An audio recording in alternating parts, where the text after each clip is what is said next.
नमस्ते दोस्तों। The Bihar exam पे आपका स्वागत है। मैं आपको यहाँ इतिहास पढ़ाने का काम कर रहा हूँ और हमने यहाँ पे दो ये मैंने बताया था आपको कि मैं दो पार्ट में पूरे एंसेंट हिस्ट्री को ख़त्म करवा दूँगा। देन आफ्टर जो है सो पूरा PYQ करवाऊँगा। तो कल हम लोग PYQ का पूरा सीरीज लेकर आएंगे, ठीक है। तो आज जो है सो पार्ट 2 में हम लोगों ने जो है सो कहाँ तक किया था, तो हम लोगों ने बौद्ध काल तक कर लिया था।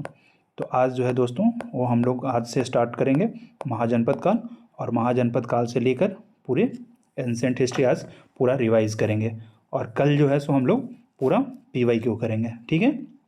तो देर न करते हुए हम लोग चलते हैं। तो महाजनपद काल, महाजनपद काल जो है दोस्त वो क्या है, दरअसल सबसे पहले इसे समझने की कोशिश करते हैं हम लोग। तो महाजनपद जो होता था दोस्त, वो छोटे छोटे जनपद को मिला कर करके एक बड़ा जो है सो साम्राज्य की तरह बनाते थे, और साम्राज्य बनाने के बाद उसे महाजनपद नाम दिया जाता था, ठीक है ना। तो महाजनपद जो था, जैसे आज जानते हैं ना हम लोग कि मगध साम्राज्य, तो मगध साम्राज्य जो था वो बहुत सारे महाजनपद को मिला कर करके और बनाया गया था, ठीक है। तो हम लोग आगे चलते हैं, ठीक है। तो जैसे देखिए 6ठी शताब्दी ईसा पूर्व तक आते आते छोटे छोटे जनपद महाजनपद में तब्दील हो गया। जैसे कि आज हम लोग जानते हैं ना दोस्त कि बहुत सारे गांवों को मिलाकर एक पंचायत बनाया जाता है, और बहुत सारे पंचायत को मिलाकर एक ब्लॉक हो जाता है, और एक ब्लॉक जो है सो आगे चल कर करके एक बहुत बड़े डिस्ट्रिक्ट में परिवर्तित हो जाता है। माने बहुत सारे ब्लॉक को मिला दिया जाता है तो वो डिस्ट्रिक्ट हो जाता है, ठीक है। तो आगे चलिए। तो ये महाजनपद टोटल जो था दोस्त वो 16 है, ठीक है ना। महाजनपद टोटल 16 था, ठीक है। 16 जो है सो टोटल 16 है महाजनपद, हम लोग जैसे जानते हैं। और वो जो है सो बौद्ध, इसका जो स्रोत कहाँ मिलता है, इसका उल्लेख कहाँ है, तो सबसे पहले बौद्ध धर्म के अनगुत्तर निकाय के अंदर में है, ठीक है। उसके बाद जो है सो जैन धर्म का जो ग्रंथ है भगवती सूत्र, उसके अंदर में भी इसका उल्लेख मिलता है। तो हम लोग 16 महाजनपद की राजधानी देखेंगे, क्योंकि ये बहुत इंपॉर्टेंट हो जाता है दोस्त। ये जो है सो एग्ज़ाम में पूछ देता है, जैसे दरोगा में तो खासकर पूछता है कि इस महाजनपद का राजधानी कहाँ था, तो ये एक बार देखना ज़रूरी है हम लोगों को, ठीक है। तो आते हैं और देखते हैं अंग। अंग जैसे कि हम लोग जानते हैं कि अंग जो था वो भागलपुर वाला क्षेत्र था, आप लोग भी वहाँ से होंगे। तो ये अंग जो है वो चंपा, ठीक है। इसकी राजधानी कहाँ थी, चंपा। अस्मक का कहाँ था, पोटन या पैटर्न, ठीक है। अवंती बहुत बड़ा साम्राज्य था दोस्त। तो उसमें जो है सो एक उत्तरी होता था अवंती की राजधानी, और एक दक्षिण में होती थी, ठीक है। तो पहले उत्तरी वाला के देखते हैं। तो उत्तर में जो था वो क्या था, उज्जैन, और दक्षिण वाला जो था वो माहिष्मती, ठीक है।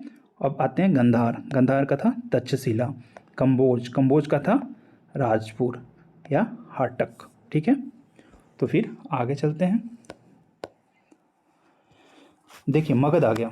तो मगध जो है, मगध का राजगृह, ठीक है। मत्स्य, अब मगध वाला राज हम लोग जैसे कि जानते हैं कि मगध जो है था, मगध साम्राज्य जो था उन किन किन जगहों पे माने कि पूर्ण रूप से फैला हुआ था। पटना हो गया, गया हो गया, जहानाबाद हो गया, नवादा हो गया, राजगीर हो गया, नालंदा हो गया, ये सब जो जगह था वो पूरा मगध था, ठीक है। तो मत्स्य का था विराटनगर। वज्जी का था वैशाली। चेंदी का था सुक्तमती, ठीक है। काशी का था वाराणसी। कौशल का था श्रावस्ती। कुरु का था इंद्रप्रस्थ। मल्ल का था कुशीनारा, ठीक है, कुशीनारा या पावा, ठीक है। पंचाल जो था वो अहिछत्र, ठीक है। और सूरसेन का था मथुरा। बतस्य का था कंबोज, ठीक है दोस्त। तो आगे चलिए, आगे देखते हैं। अब बुद्धकालीन भारत में जो था वो छोटा छोटा जो गणराज्य था, 10 गणराज्य महत्वपूर्ण थे। सबसे पहला था वैशाली। वैशाली के अंदर में कौन था, लिच्छवी गणराज्य, ठीक है। मिथिला के अंदर में कौन था, विदेही जानते हैं ना कि सीता जी को बोलते हैं। उसके बाद कुशीनारा जो था उसका मल्ल, ठीक है। पावा के भी मल्ल, ठीक है। राम ग्राम के था कोयल जो था, हमने पढ़ाया था ना आपको कि कोयल वंश से कौन सा रिलेटेड थे, कौन रिलेटेड थे, तो बुद्ध की जो माँ थी ना वो कोयल से थी, ठीक है। उसके बाद आते हैं कपिल वस्तु। कपिल वस्तु के जो थे वो शाक्य गणराज के कौन था मुखिया, उनके पिता थे बुद्ध के।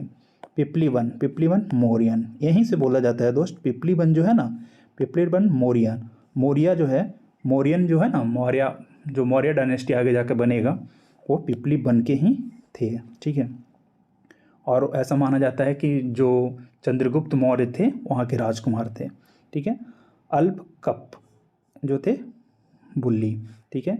केशुपुत जो है वो कहाँ के थे, कलाम, ठीक है। सुमार या गिरी, सुमार गिरी के जो थे भग्य थे, ठीक है। तो आगे देखिए, अब आते हैं मगध में कौन कौन सा जो था राज किया था, ठीक है, मगध पर।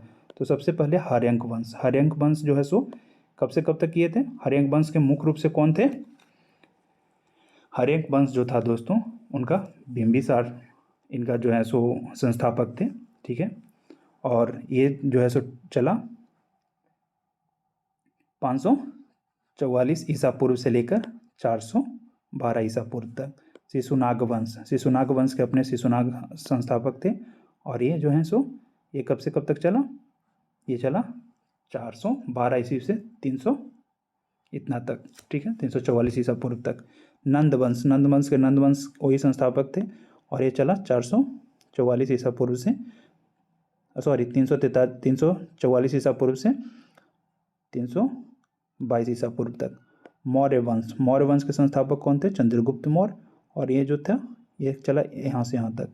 मुख्य रूप से जो है इम्पॉर्टेंट इसमें हम लोगों को मौर्य ही पढ़ना है दोस्त, ठीक है ना। मौर्य से सबसे ज़्यादा रहता है। तो शुंग वंश हो गया कि कब से कब से, ये थोड़ा सा देख लेते हैं पीरियड का कि कभी कभी पूछ लेता है। तो इसमें जो है सो कब से कब तक, 184 से 75 तक। कण्व वंश जो है सो 75 से 30 ईसा पूर्व तक, ठीक है, 30 ईसा पूर्व तक। तो मौर्य काल अब हम लोग देखते हैं, सबसे इम्पॉर्टेंट है मौर्य काल। मौर्य काल का संस्थापक चंद्रगुप्त मौर्य, जैसा कि हमने बताया आपको। और इसका अंतिम शासक जो था बृहद्रथ था, इनका पौत्र, ठीक है। तो मौर्य साज में कौन कौन शासन किया उस देख लेते हैं। तो सबसे पहले चंद्रगुप्त मौर्य का बेटा हो गया बिंबिसार का बेटा हो गया अशोक के बाद दशरथ के बाद संप्रीति के बाद शालीसुक्त के बाद देववर्मन के बाद सत्यधनवन, उसके बाद जो हो गया सो बृहद्रथ। लास्ट मुख्य रूप से याद रखना है हम लोग को ये 3।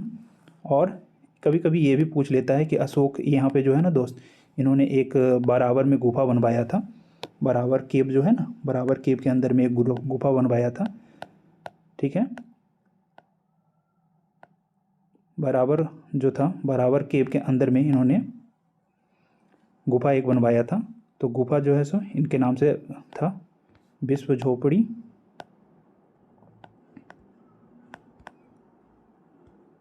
ठीक है।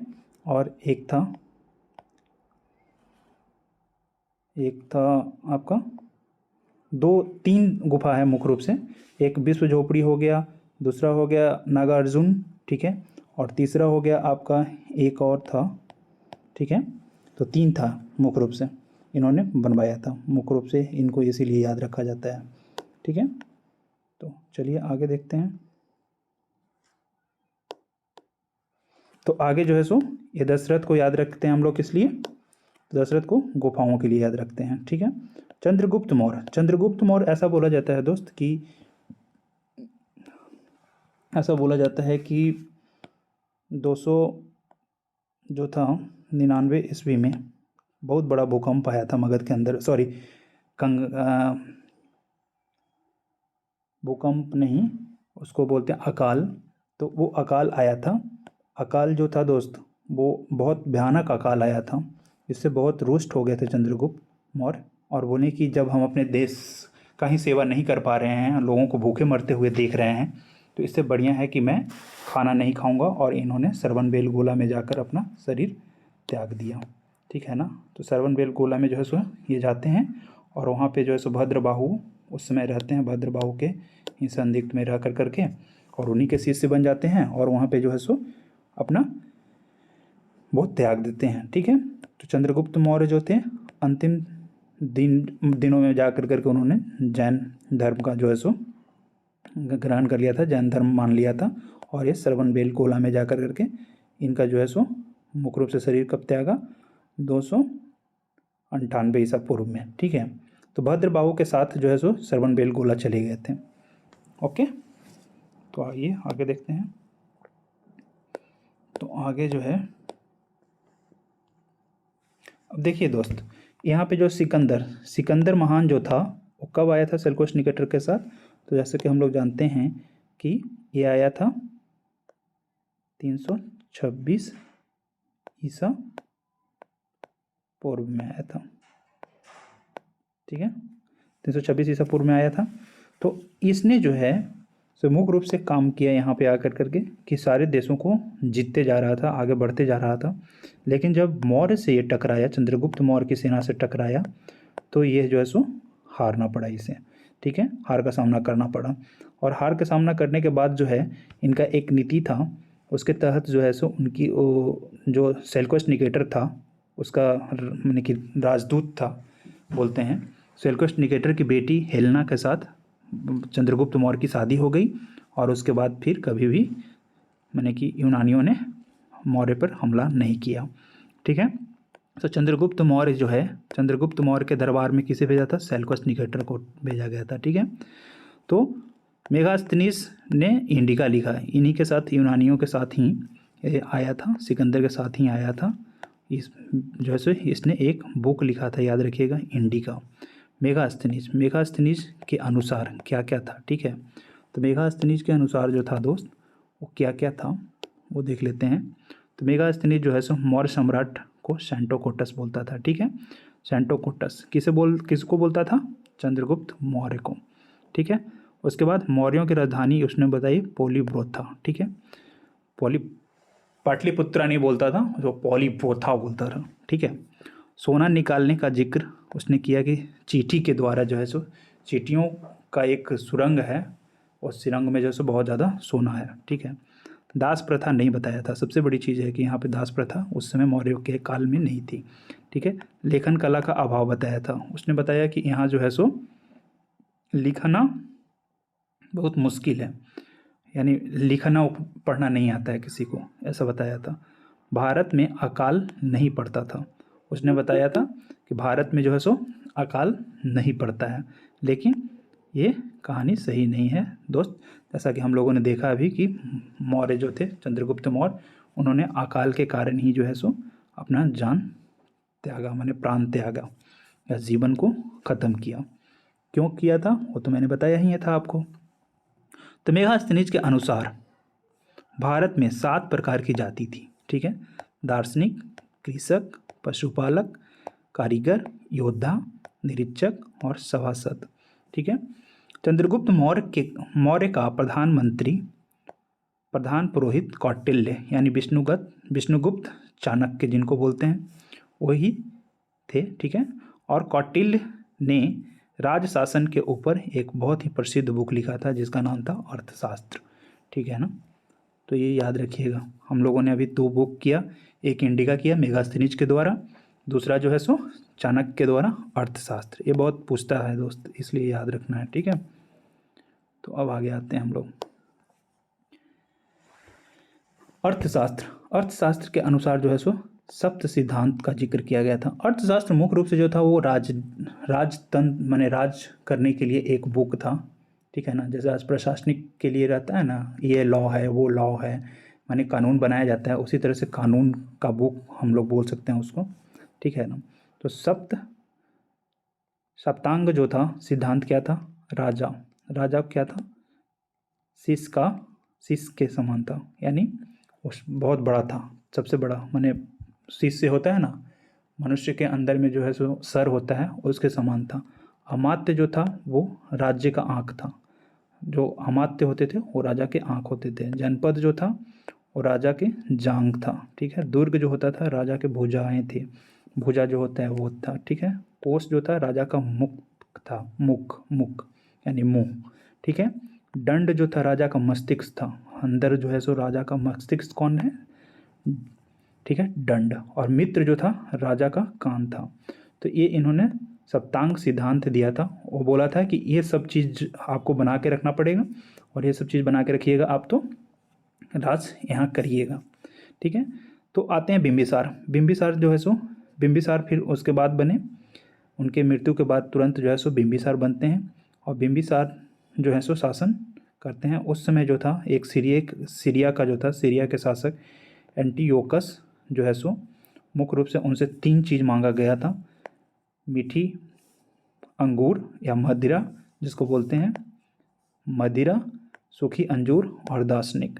लेकिन इसने दार्शनिक देने से मना कर दिया था दोस्त, ठीक है ना, बोला कि दार्शनिक किसी चीज़ को शेयर करने का चीज़ नहीं है। मीठा अंगूर और मदिरा से भेज दिया था, लेकिन जो था वो नहीं भेजा था। ठीक है, अब अशोक पे आते हैं। इनके काल में कुछ ऐसा नहीं हुआ था और सबसे बड़ा चीज़ है कि अब हम लोग अशोक का पीरियड देखते हैं। तो अशोक का पीरियड कब से कब तक है दोस्त? अशोक का है 273 ईसा पूर्व से लेकर 232 ईसा पूर्व तक। ठीक है, तो सबसे पहले इनका माता का नाम देखना है, सुवाद्रगी। ठीक है, उसका पिता का नाम बिंबिसार, इस देव नाम प्रियदर्शी से प्रचलित था। यहाँ पे जो है सो बहुत सारे जो आपको आगे चल के शिलालेख मिलेगा ना, उसमें देव नाम प्रियदर्शी का उल्लेख है। इसने राज्याभिषेक कब करवाया था? 259 ईसा पूर्व में। ठीक है, अभिलेख, इसने बहुत सारे अभिलेख लिखवाया था जिसमें प्राकृत जो भाषा था सबसे ज़्यादा उपयोग किया गया था, और भी अभिलेख मिले हैं जैसे कि ब्राह्मणी, खरोष्टी, अरमाइक, यूनानी सब में मिले हैं। ठीक है, तो अशोक का जो है मास्की और गुजरा, जैसे अशोक का नाम कहाँ उल्लेख होता है तो मास्की में है, गुजरा में है, नेतूर में है। ठीक है, मुख्य रूप से मास्की को याद रखिएगा, मास्की और गुजरा को मुख्य रूप से। ठीक है, अब आगे चलते हैं। तो अशोक का अभिलेखों का विभाजन किस रूप में किया गया है? ठीक है ना, तो पहला जो था ये दोस्त वो शिलालेख था। तो बड़ा शिलालेख भी होता था, टोटल 14 मिला है, इसमें 10 स्थानों से प्राप्त किया गया है। ठीक है, और दूसरा होता था लघु यानी छोटा। ठीक है, और स्तंभ, स्तंभ जो रहता है ना, एक बहुत बड़ा खंभा, और खंभे पर वो लिखाया जाता था, जैसे कि लौरियागढ़ से मिला है। ठीक है, रामपुरवा जो है वहाँ से मिला है, दिल्ली से टोपरा जो लाया गया था वो भी था। ठीक है, दिल्ली से मेरठ जो लाया गया वो भी था। ठीक है, उसके बाद प्रयाग में मिला है, उसके बाद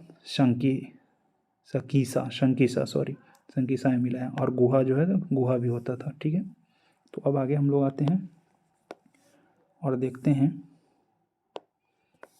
अशोक के 14 शिलालेखों को हम लोग एक बार ध्यान कर लेते हैं। ठीक है, ध्यान में रखने का काम करते हैं। तो पहला जो था शिलालेख वो जीव हत्या को रोकता था। ठीक है, दूसरा जो था वो पशु मेन जो है पशु के हत्या पर और पशु के लिए जो है सो चिकित्सालय बनाने का वो करता था। ठीक है, तीसरा जो था युक्त रज्जुक एवं प्रादेशिक नामक 3 नए अधिकारियों का जिक्र का मिलता है। ठीक है, ये है युक्त, रज्जुक और प्रादेशिक, ये 3 अधिकारी का नाम मिलता है इसमें।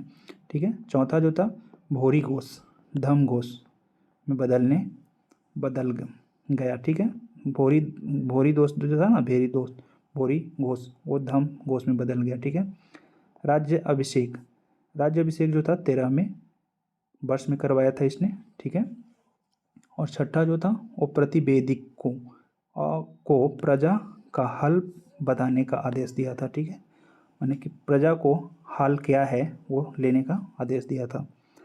7वां जो था सभी सांप्रदायिक लोग सब जगह निवास करें, ये लोग कहना था, माने कि कोई ऐसा नहीं है कि आज जो है ना कि एक जगह है तो लोग जहाँ रहना चाहते हैं वहाँ रह सकते हैं, स्वतंत्रता था उनको। ठीक है, अब 8 आते हैं। तो अशोक जो है सो धम्म यात्राओं का प्रारंभ करना, यानी धम्म के लिए यानी धर्म के लिए आप जो है सो यात्रा कर सकते हैं। ठीक है, 9 में है सो धम्म मंगल सर्वश्रेष्ठ की घोषणा। ठीक है, उसके बाद 10 में जो था धम्म नीति श्रेष्ठता पर बल दिया गया। ठीक है, उसके बाद 11 जो था धम्म दान का उल्लेख करते हैं। ठीक है, उसके बाद 12 धार्मिक सहिष्णुता पर बल देते हैं, और 13 क्या था? 13 जो था कलिंग विजय पर था, उसमें कलिंग विजय का माने कि वर्णन मिलता है। और कलिंग विजय कब किया गया था? 261 ईसा पूर्व में। ठीक है, तो अब हम लोग आगे थोड़ा सा देखते हैं दोस्त। एक और बच गया है मुख्य रूप से। तो 5 यमन राजाओं का उल्लेख मिलता है। चोल, पांड्य, सत्तिपुत्र, केरलपुत्र, ताम्रपानी का उल्लेख मिलता है। और 14 जो है सो सभी लेखों हेतु उपसंहार के रूप में है, माने सभी का एक समरी बनाया गया था। ठीक है, तो अब आगे आते हैं और आगे देखते हैं बड़ा जो है, बड़ा कहाँ कहाँ से मिला है और कहाँ अवस्थित है अभी। ठीक है, तो बड़ा सबसे बड़ा जो था गिरनार से मिला था, ये जूनागढ़ गुजरात में है। ठीक है, और शहबाजगढ़ ही से क्या मिला था, सबसे बड़ा दूसरा मिला था, ये पेशावर पाकिस्तान के अंदर में है। ठीक है, धौली से मिला था, ये पूरी उड़ीसा में है। जौगढ़ से मिला था, ये भी उड़ीसा के अंदर में है।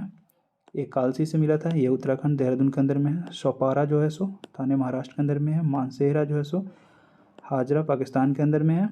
उसके बाद एरागुड्डी जो है सो आंध्र प्रदेश। ठीक है, कंधार अफगानिस्तान के अंदर।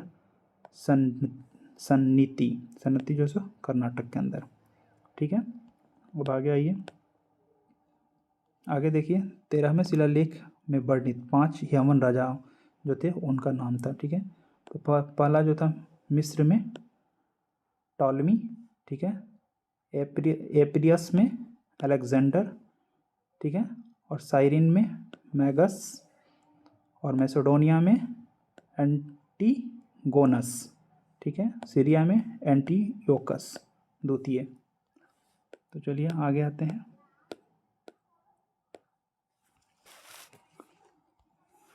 तो प्रशासन का इकाई क्या था इसका, ठीक है ना, प्रशासन का इकाई क्या था।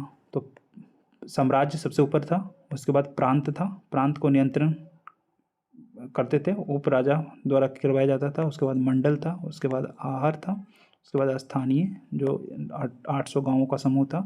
द्रोणमुख जो था वो 400 गांवों का समूह था। खावटिक जो था 200 गांवों का समूह था। संग्रहण जो था 10 गांवों का समूह था। और सबसे छोटा जो होता था वो ग्राम होता था। तो आइए हम लोग देखते हैं महत्वपूर्ण अधिकारी जो होते थे उस समय कौन कौन होते थे। ठीक है, तो कुप्याध्यक्ष किन्हें बोला जाता था, वन विभाग का जो अध्यक्ष होते थे। ठीक है, सीता अध्यक्ष बोला जाता था कृषि विभाग के अध्यक्ष को। विविता अध्यक्ष किसे बोलते थे, चारागाह जो पशु सुरक्षक जो सुरक्षाकर्मी जो थे उनको बोलते थे। सुन्ना अध्यक्ष किन्हें बोलते थे, भूचड़ खाने वाले जो थे उनको बोलते थे। पान्या अध्यक्ष किसे बोला जाता था, जो वाणिज्य विभाग का यानी वित्त विभाग का। ठीक है, वाणिज्य विभाग का। और पोतापाध्यक्ष किसे बोलते थे, जो माप तौल के जो विभाग था उनको। लक्षणा अध्यक्ष किसे बोलता जाता था, टकसाल के जो थे। ठीक है, आक्रा अध्यक्ष किसे बोला जाता, जो खानों का अध्यक्ष होते थे, देखभाल करते थे, उनको बोलते थे। अब आते हैं इनका जो था वो 18 यानी कि केंद्रीय प्रशासन के प्रत्येक भाग का प्रमुख तीर्थक के नाम से जाना जाता था, जिनकी संख्या टोटल 18 थी। तो सबसे पहले प्रधानमंत्री, जिसको अमात्य का भी उपाधि दिया जाता था, जिसे पुरोहित बोलते थे। उसके बाद आता था युवराज, जिसको उत्तराधिकारी, हर एक राज्य जो होता था ना उसका उत्तराधिकारी बनाया जाता था। ठीक है, उसके बाद होता था समहर्ता यानी राजस्व। ठीक है, संहिता यानी राजकोष, सेनापति सैन्य अध्यक्ष। ठीक है, और आगे आते हैं तो हम लोग देखते हैं प्रदेष्टा, जिसको फौजदारी न्यायालयों और न्यायाधीश बोलते थे। व्यवहारिक जो था दीवान, न्यायालय दीवानी जो था उनको। दंडपाल बोलते थे सैन्य संसाधन को एकत्रित करने वाले को। अनंतपाल बोलते थे सीमांत प्रदेश को दुर्ग का देखभाल करने वाले को।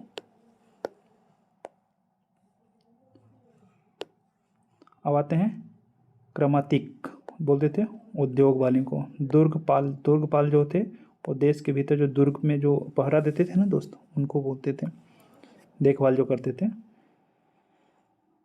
नागरक जो है सो नगर के जो प्रमुख होते थे उनको बोलते थे, तो मैंने व्यवस्था करने वाले जो भी लोग होते थे उनको बोलते थे। प्रशास्ता राजकीय दस्तावेज को जो सुरक्षित रखता था उनको बोलते थे। दौवारिक, दौवारिक जो थे राजप्रसादों का अधिकारी था, ठीक है। उसके बाद अंतवर्षिक बोलते थे राजा के जो निजी अंगरक्षक होते थे ना उनको। उसके बाद आटविक, आटविक बोलते थे वन विभाग का जो प्रमुख होते थे, आटविक आगे भी हम लोगों ने देखा था, ठीक है। उसके बाद हम लोग आते हैं मंत्री परिषदाध्यक्ष जो था, मंत्री के जो परिषद का प्रमुख होते थे उनको बोला जाता था। नायक जो होते थे वो सेना के संचालन करता होते थे, जैसे कि नायक बोलते हैं ना। तो अब आते हैं प्रमुख कर के ऊपर, ठीक है। तो प्रमुख कर जो था वो पिंड कर, पिंड कर क्या था, गांव पर कर लगता था। भाग, भाग जो था भूमि पर कर लगता था। बलि, धार्मिक उपकर, माने कि धार्मिक जो कर था उनको बोलते थे। प्रणय, प्रणय जो था आपातकालीन कर था, ठीक है। हिरण्य, हिरण्य जो था नगद कर था, ठीक है। विष्टि जो है सो बेगार, जो बेगार होते थे उनसे, ठीक है। उदय, उदयक, उदयक भाग जो था सिंचाई कर था। गुल, गुलेमेदक, गुलेमेदक जो था सैनिकों का शुल्क था, ठीक है। तो गुजरात के गिरनार में स्थित सुदर्शन झील का निर्माण एवं मरम्मत से संबंधित प्रांतपति का एवं शासक का नाम, ये पूछता है दोस्त, इसको याद रखिएगा जरूर, एक बार ये बहुत पूछता है ये, ठीक है। तो ये जो सुदर्शन झील था उसका कौन मरम्मत, कौन कौन शासक मरम्मत करवाया था, तो पुष्प चंद्रगुप्त मौर्य ने पहला करवाया था, ठीक है। इनके जो उसके बाद फिर हम आते हैं तो अशोक के टाइम में हुआ था। उसके बाद जो है रुद्र दमन के टाइम में हुआ था। उसके बाद स्कंद गुप्त के टाइम में हुआ था। अब ये छोटा से छोटा नाम है, जैसे पुष्यगुप्त जो था ना उनके टाइम में करवाया था चंद्रगुप्त मौर्य के टाइम में। अशोक के काम टाइम में कौन करवाया था,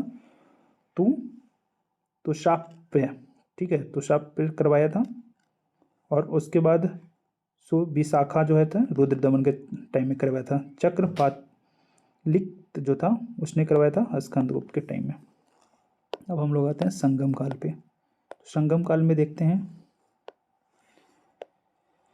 संगम काल जो है सो संगम काल जो है संगम युग में तमिल क्षेत्र के 3 राज चोल, चेर और पांड्य शासक थे, ठीक है। पांड्य राजाओं के संरक्षण 3 संगम का आयोजन किया जाता था। 3 संगम जो होता था उन्हीं को माने संगम जो बोलते हैं ना, संगम काल, वो संगम जो होता था उसमें है, जैसे कि मदुरई में फर्स्ट हुआ था अगस्त्य मुनि, अगस्त ऋषि जो थे। वर्तमान में एक भी ग्रंथ उपलब्ध नहीं है इसका, ठीक है। उसके बाद कपाट्यपुरम, कपाट्यपुरम में भी अगस्त ऋषि द्वारा करवाया गया था। एकमात्र ग्रंथ है तोल्कापियम, ठीक है, ये याद रखिएगा। उसके बाद मदुरई में नक्कीरर द्वारा करवाया गया था। इसमें भी कोई ग्रंथ उपलब्ध है, कई ग्रंथ इसमें है, इसमें कोई ग्रंथ इसमें पहला में नहीं है, इसमें है, इसमें कई ग्रंथ हैं, ठीक है। अब आइए प्रशासन का, इसका प्रशासनिक भाग जो था किस तरह का था। तो पहले था प्रांत, उसके बाद कमिश्नरी, उसके बाद जिला, उसके बाद ग्राम संघ, उसके बाद सबसे छोटी इकाई ग्राम होता था, ठीक है। तो आगे आइए। अब इसमें देखिए दोस्त, ये जो था महत्वपूर्ण ग्रंथ था, ठीक है ना। शिलापादिकरम ये था, ठीक है। उसके बाद मणिमेखलय, ठीक है। जीवक चिंतामणि, ठीक है। तोल्कापियम, ठीक है। और ये कुरुल, कुरुल याद रखिएगा। ऐसा ऐसा नाम है ना दोस्त कि बड़ा कंफ्यूज हो जाता है आदमी याद रखने में। इसमें थोड़ा सा आप लोग इसको याद कर लीजिएगा, मुख्य रूप से जो है सो मणिमेखलई पूछता है, और ये मुख्य रूप से, और एक ही है, 3 तो पक्का याद रहना चाहिए। ये तो याद रह ही जाता है क्योंकि हम लोगों ने आगे भी पढ़ा। ये 4 याद रखना ही रखना है इसमें, क्योंकि इसी में कंफ्यूज कर कर करके क्वेश्चन बना देता है क्वेश्चन बनाने वाले। मुख्य रूप से अब आते हैं हम लोग गुप्ता पीरियड के अंदर में। तो गुप्त काल में जो था दोस्त, गुप्त वंश जो थे, गुप्त वंश के तो संस्थापक आप लोग जानते ही हैं, श्रीगुप्त थे। और इन्होंने कब किया था गुप्त वंश का जो है सो, कब से कब तक था, लगभग में ही माना जाता है, क्योंकि ये पूरा साक्ष्य तो अभी नहीं है। सबसे लंबा टाइम इनका होता है, यानी 275 से लेकर के और 575 ईस्वी तक, ठीक है। इनका जो संस्थापक थे श्रीगुप्त थे, दूसरा जो थे घटोत्कच थे, उसके बाद चंद्रगुप्त प्रथम। इनकी पत्नी जो थी वो कुमार देवी थी, ठीक है। समुद्रगुप्त, ठीक है। उसके बाद समुद्रगुप्त के रामगुप्त आता है, रामगुप्त के बाद चंद्रगुप्त द्वितीय आता है, जिन्हें विक्रमादित्य की उपाधि से नवाजा गया था। कुमारगुप्त, ठीक है। उसके बाद स्कंदगुप्त, उसके बाद पुरुगुप्त, उसके बाद कुमारगुप्त द्वितीय, बुद्धगुप्त, उसके बाद विष्णुगुप्त। तो मुख्य रूप से इन पे याद रखना पड़ता है। अब चंद्रगुप्त प्रथम जो थे उन्होंने क्या क्या करवाया था। अब सबसे ज़्यादा जो माना जाता है ना कि गुप्तों के काल में सबसे ज़्यादा सिक्का जारी किया गया था सोने का सिक्का जारी कब करने में सबसे प्रथम शासक यही थे। लेकिन अगर क्वेश्चन आए कि सबसे पहला सोने का सिक्का किसने जारी किया, तो यूनानियों ने किया था, ये याद रखिएगा दोस्त, ठीक है। तो आगे हम लोग चलते हैं, उसमें देखते हैं गुप्त संवत इन्होंने चलवाया था, ठीक है, 339 ईस्वी में। अब आते हैं समुद्रगुप्त पे। समुद्रगुप्त का भी देख लेते हैं कब से कब तक रहा ये, 335 से 375 ईस्वी तक रहा। इसने अश्वमेध यज्ञ करवाया था। इसने हरिसेन का प्रयाग प्रशस्ति लिखवाया था। समुद्रगुप्त के विजय पर यह लिखा गया था, हरिसेन का प्रयाग प्रशस्ति। अश्वमेध के प्रकार मैंने कि अश्वमेध प्रकार का जो था सोने का सिक्का भी बनवाया था, जो से वो होता था ना अश्वमेध यज्ञ, उस टाइप का एक सोने का सिक्का भी लोग ने जारी करवाया था। उसके बाद जब आते हैं उपाधि की बात करते हैं, तो इन्होंने उपाधि लिया था नेपोलियन का, ठीक है। और किसके द्वारा दिया गया था, विसेंट स्मिथ द्वारा दिया गया था। आगे आते हैं चंद्रगुप्त द्वितीय का। चंद्रगुप्त द्वितीय देखिए, महरौली लौ स्तंभ का संबंध इससे है। विक्रमादित्य की उपाधि लिया था इन्होंने। ये जो थे इनके काल में सबसे इम्पोर्टेंट फाहियान आया था, कौन था, ये चीनी यात्री था। रजक माने चांदी का जो था इन्होंने सिक्का भी जारी करवाया था सबसे प्रथम। उसके बाद चंद्रगुप्त द्वितीय के दरबार में 9 रत्न थे, ठीक है। तो इसमें याद रखने वाला सबसे ज़्यादा अगर मान के चलते हैं तो कालिदास को याद रख लीजिएगा और धन्वंतरी को, ठीक है ना। और ये 12 महिर खगोल शास्त्री थे मुख्य रूप से। ये 3 को तो याद रखना ही रखना है, बाकी एक बार देख लेते हैं।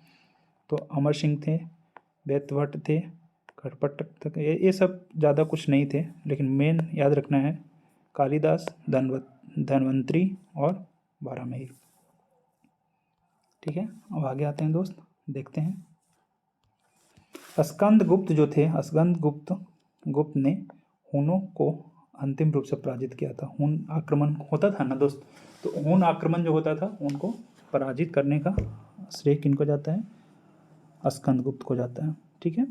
उसके बाद कुमारगुप्त कालीन, अब क्या क्या हुआ था कुमारगुप्त में वो देख लेते हैं।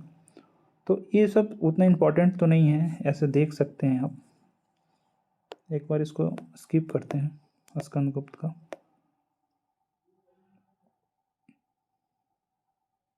ठीक है। नहीं तो देख ही लेते हैं, ज़्यादा अच्छा रहेगा। धन दय ताम्र पात्र जो था, राजशाही बांग्लादेश। बैकग्राउंड जो था ताम्र पात्र था, ये यहाँ से मिला था। ये दोमदर ताम्रपत्र जो था वो कहाँ से मिला था, बांग्लादेश से मिला था। बातस्य भट्टी रचिता जो है सो सौर अभिलेख कहाँ से, प्राचीन मालवा से मिला था। गढ़वा अभिलेख जो है सो प्रयागराज से मिला था। कमरदंड अभिलेख जो था एटा उत्तर प्रदेश से मिला था।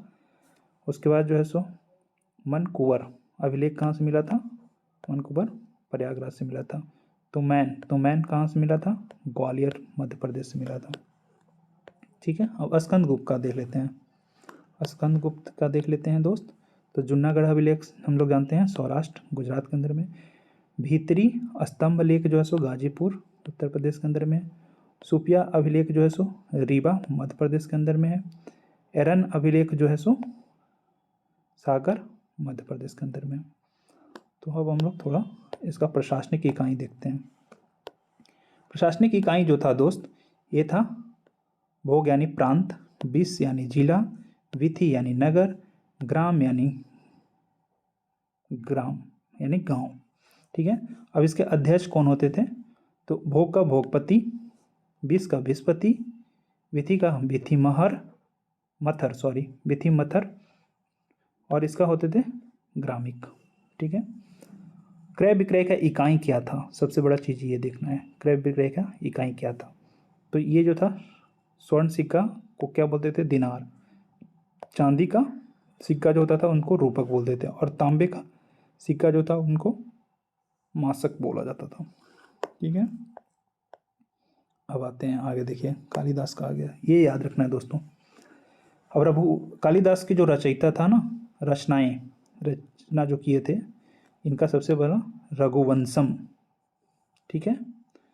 उसके बाद ऋतु संहार, मेघदूत, अभिज्ञान शकुंतलम, विक्रम ओवरसी। ठीक है।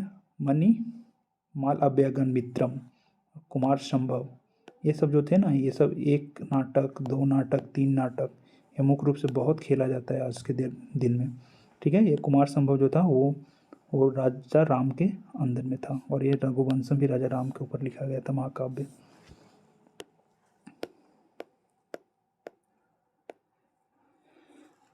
आगे आते हैं दोस्त, और आगे करते हैं। भारत में मंदिर निर्माण कला का आरंभ गुप्त काल में हुआ था। सबसे पहला जो प्रमुख मंदिर बना था वो गुप्तों के काल में ही बना था। तो गुप्तों के काल में जो मंदिर है उसको देख लेते हैं। देवगढ़ का दशावतार मंदिर ललितपुर में है। बुमरा का मंदिर जो सो नगदेव मध्य प्रदेश के अंदर में है। पार्वती मंदिर जो है सो पन्ना मध्य प्रदेश में है। नचना कुठार उसके बाद विष्णु मंदिर जो है सो कहाँ में है, जबलपुर में है। भीतरगांव का जो है सो कृष्ण मंदिर कानपुर के अंदर में है। और सिरपुर का लक्ष्मण मंदिर जो है सो यहाँ तक है।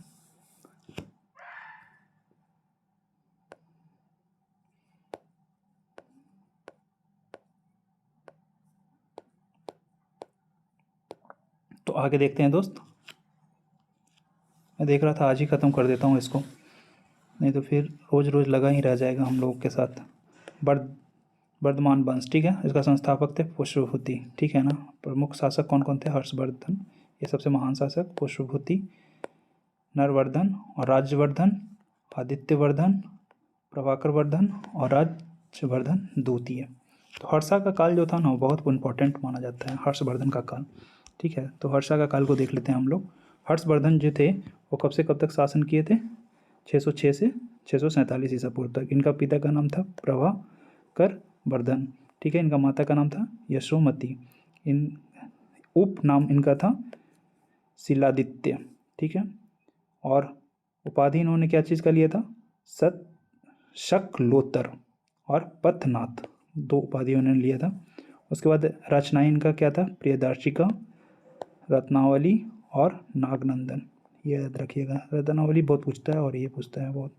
ठीक है ना। राजधानी कहाँ था, कनौज, जो थानेश्वर के पास में है। ठीक है। अब आते हैं आगे थोड़ा। ऐहोल अभिलेख के अनुसार हर्ष और पुलकेशिन द्वितीय के मध्य लड़ाई हुई थी, जिसमें जो सो पुलकेशिन द्वितीय विजय रहा था। ठीक है ना। चीनी यात्री जो थे हेनसांग, वो आए थे कब, ये आए थे 629 ईस्वी से लेकर करके और 645 ईस्वी तक रहे थे। तो किनके काल में आए थे, हर्ष के काल में आए थे हेनसांग। ठीक है। यात्रा वर्णन शी योकी नामक जो बुक था उसमें लिखा है। इन्होंने हर्ष का राजधानी कनौज को बताया, और इसका आगमन जो है कनौज में कब आया, 336 ईसा पूर्व में। अब चालुक्यों को देखते हैं दोस्त। चालुक्य जो थे वो बहुत ही प्रतापी राजा थे। चालुक्य में बहुत सारे चालुक्य थे, बेंगी चालुक्य और बादामी चालुक्य, ये बहुत सारे कल्याणी थे, 3 तरह के थे। ठीक है। तो दक्कन जो था दोस्त, दक्कन वाला जो एरिया था ना, उसके अंदर में ये तीनों थे। तो दक्कन वाला एरिया में जो थे बादामी चालुक्य और प्रतापी चालुक्य सत्ता में आए। तो बादामी चालुक्य जो थे वो बेंगी चालुक्य के संस्थापक कौन थे, विष्णुवर्धन प्रथम, और कल्याणी का तेल द्वितीय। और बादामी जो था उनका संस्थापक कौन थे, जयसिंह। और इनका वास्तविक संस्थापक पुलकेशिन प्रथम को याद मुख्य रूप से रखिएगा। ठीक है। उसके बाद हम लोग आते हैं तो देखते हैं पल्लव, ठीक है। पल्लव वंश, पल्लव राजवंश जो था वो सिंह वर्मा ने इनका वो किया था, संस्थापक थे। और कुछ इतिहासकार इसे बोलते हैं बप्पदेव को भी मानते हैं, लेकिन बप्पदेव कोई था नहीं ऐसा। राजधानी जो था वो कांची था, ठीक है। अंतिम शासक जो थे इनका अपराजित बर्मन थे, ठीक है ना। तो इन तीन जो थे, जैसे कि हम लोग आगे देखेंगे, पाल, परिहार और राष्ट्रकूट, ये तीनों जो थे वो एक चीज़ के लिए लड़ रहे थे, उसका नाम था कनौज, ठीक है। तो आगे देखिए, पल्लवों का प्रमुख जो शासक था उनका विष्णुवर्धन, विष्णुवर्धन जो थे वो लिखे थे। ये इम्पॉर्टेंट है, इसमें सबसे ज़्यादा इम्पॉर्टेंट जो था किरातार्जुनीयम का लेखक जो था वो विष्णु ने लिखा था, शिव विष्णु ने लिखा था, ठीक है। महेंद्र वर्धन प्रथम जो था वो एक मंदिर बनवाए थे, जो पूरे अति कर करके बनवाया गया था, ठीक है। नरसिंह वर्मन के टाइम में जो है सो चालुक्यों का राजधानी जो है बादामी कर दिया गया था, बादामी पर अधिकार कर लिया गया था इनका। और बतापी कोंड जो थे, बतापी कोंड तथा महामल्ल की उपाधि इन्होंने धारण किया था। बतापियों पर जैसे बादामियों पर जब उन्होंने विजय प्राप्त किया ना, तो उन्हें जोश आया और जोश के बाद उन्होंने एक उपाधि लिया जिसका नाम था महामल्ल, ठीक है। महाबलीपुरम जो है सो महाबलीपुरम को एक रथ को अति किया था दोस्तों। अब आते हैं नरसिंह वर्मन। तो नरसिंह वर्मन जो थे, नरसिंह वर्मन महा मंदिर का निर्माण इन्होंने किया था नई शैली में। नई शैली जो था वो राजसी शैली का प्रयोग करते थे। ये सब कुछ है नहीं, बहुत इम्पोर्टेंट नहीं है, लेकिन सबसे इम्पोर्टेंट ये है कांची का कैलाश मंदिर तथा महाबलीपुरम के तट पर मंदिर का निर्माण किया। जैसे महाबलीपुरम आज कहते हैं ना जिसको, वो किसने करवाया था? नरसिंह वर्मन ने करवाया था। दो कैलाश नाथ मंदिर और महाबलीपुरम का उन्होंने, ठीक है। उसके बाद 10 कुमार चरित्र का उन्होंने लिखवाया था, किसी से लिखवाया था। उसमें लिखते थोड़ी होंगे दोस्त, इतना थोड़ी है उन लोगों के पास टाइम रहता होगा कि लिखता होगा, लेकिन ये लोग लिखवाते थे किसी किसी से, और उसके बाद जो है सो वो करवा देते थे। अब चोल का संस्थापक कौन था? विजयालय, ठीक है। अंतिम संस्थापक माने अंतिम शासक सॉरी राजेंद्र तृतीय थे, ठीक है। इनकी राजधानी कहाँ थी? तंजावुर थी। उनके बाद फिर उसके बाद गंगैकोंड चोलपुरम जो था इनका राजधानी हो गया था दोस्त, ठीक है। तो आगे आइए, आगे हम लोग देखते हैं, थोड़ा चोलों का भी देख लेते हैं। तो चोलों में सबसे प्रथम शासक, जो महान शासक जिसको बोलते हैं, परांतक प्रथम हुआ।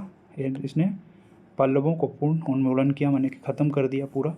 उसके बाद 949 ईस्वी में जो तो कोल्लम का युद्ध हुआ, जिसमें राष्ट्रकूट कृष्ण द्वितीय को में भी उसने पराजित हो गया था उसमें पराजित हो गया था, ठीक है। राजा राज्य जिसको बोलते हैं, उसने तंजावुर बृहदेश्वर के राजेश्वर मंदिर का निर्माण करवाया था। मेन याद रखिएगा ये, ठीक है। राजेंद्र प्रथम जो था, गंगा के जल लाने हेतु पाल शासक महिपाल एवं पूर्वी गंग शासक को पराजित कर गंगैकोंड की उपाधि लिया था, ठीक है। गंगैकोंड का उपाधि लिया था, ठीक है। गंगैकोंड चोलपुरम में बृहदेश्वर मंदिर का भी निर्माण करवाया था। बृहदेश्वर मंदिर का किसने निर्माण करवाया था? तो राजेंद्र प्रथम ने करवाया था। उसके बाद कुलोत्तुंग द्वितीय जो था दोस्त, वो था चिदम्बरम नटराज मंदिर का निर्माण और गोविंद राज की मूर्ति को हटवाकर समुद्र में फेंकवा दिया था, ठीक है दोस्त। तो उसने समुद्र में फेंकवा दिया था। अब आगे आते हैं, तो चोल प्रशासन जो था वो क्या था? ग्राम प्रशासक की स्वायत्ता था। वहाँ गांवों की गतिविधियों की देख रेख हेतु समितियों की स्थापना की गई थी, जिसे बरियम कहा जाता था, ठीक है। अब आते हैं इसमें प्रमुख समितियां जो थीं उन पे आते हैं दोस्त। तो प्रमुख समितियां जो है सो क्या था? तालाब समितियों को क्या बोलते थे? एरीबेरियम, ठीक है। उद्योग समितियों को टोट बारियम। उसके बाद विदेशियों को जो देखभाल करता था उदासीन बारियम। उसके बाद स्वर्ण समिति जो था पूर्ण बारियम। तो मुख्य रूप से हम लोगों का इम्पॉर्टेंट जो था हम लोगों ने कर लिया। अब जैसा कि आप देख सकते हैं कि कि मैंने जो है आगे आपका पूरा P/Q लगाया है। देखिए पूरा P/Q है दोस्त, तो इसको हम करवाएंगे कल, पूरा इसको करवा देंगे। चलिए थैंक यू। और कल जो आप लोगों ने प्यार दिया उसके लिए भी बहुत बहुत थैंक यू। आप लोगों ने बहुत अच्छा व्यू दिया, उस पर बहुत लाइक किया, इसके लिए बहुत बहुत धन्यवाद। तो हमारा जो है सो पूर्णतः एंसेंट हिस्ट्री ख़त्म हो गया है और कल हम लोग करेंगे P/Q, इसका पूरा P/Q कल कर लेंगे। ठीक है, okay, thank you very much.